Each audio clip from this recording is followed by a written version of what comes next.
Sangli home guard उपपथकात धक्कादायक प्रकार, कागदपत्रे जायला प्रकरणी दंड, पण अधिकाऱ्यावर गुन्हे दाखल होणार का? सांगली होमगार्ड उपपथकात कार्यालयीन दस्तावेज जाळ्याचा गंभीर प्रकार उघडकीस आल्यानंतर सांगली मिरज कुपवाड महानगरपालिका प्रशासनाने संबंधित प्रकरणाची दखल घेत 5,000 रुपयाचा दंड ठोठावला आहे।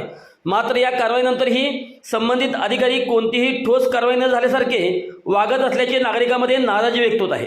प्रकरणाचे स्वरूप लक्षात घेता केवळ दंडात्मक कारवाई पुरेशी आहे का, असा प्रश्न उपस्थित केला जात आहे। कार्यालयीन कागदपत्रे जाळणे हे गंभीर स्वरूपाचे कृत्य असून ते पुरावे नष्ट करण्याच्या श्रेणीत येऊ शकते। सध्याच्या कायद्यानुसार भारतीय न्याय संहिता अंतर्गत पुरावे नष्ट करणे, सरकारी कागदपत्रांमध्ये छेडछाड करणे किंवा तपासात अडथळा आणणे या संदर्भात कठोर तरतुदी आहेत। त्यानुसार संबंधित अधिकाऱ्यावर फौजदारी गुन्हे दाखल होऊ शकतात।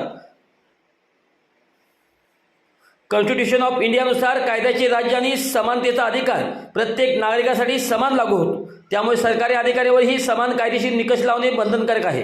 केवळ आर्थिक दंड लावून प्रकरण मिटवणे हे न्याय ठरणार नाही, अशी भावना व्यक्त होत आहे। सांगोला न्यूजच्या माध्यमातून या होमगार्ड पथकातील विविध अनियमितता वेळोवेळी समाजासमोर आणण्यात आल्या आहेत। या पार्श्वभूमीवर महानगरपालिकेने दंडात्मक कारवाई केली असली तरी प्रशासन संबंधित अधिकाऱ्यांना पाठीशी घालत आहे का, असा प्रश्न उपस्थित केला जात आहे। संबंधित अधिकाऱ्यावर बेनसांतर्गत गुन्हे दाखल होणार का?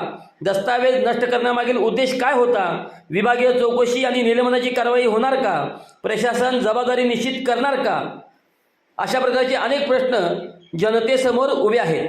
दंड ही केवळ प्राथमिक कारवाई असून प्रकरणाची गंभीरता लक्षात घेता स्वतंत्र चौकशी, विभागीय कारवाई आणि बेनसांतर्गत फौजदारी गुन्हे दाखल करणे आवश्यक आहे। अन्यथा प्रशासनाच्या पारदर्शकतेवर प्रश्नचिन्ह उभे राहण्याची शक्यता आहे। अशाच बातम्यांसाठी आमच्यासोबत कनेक्ट रहा।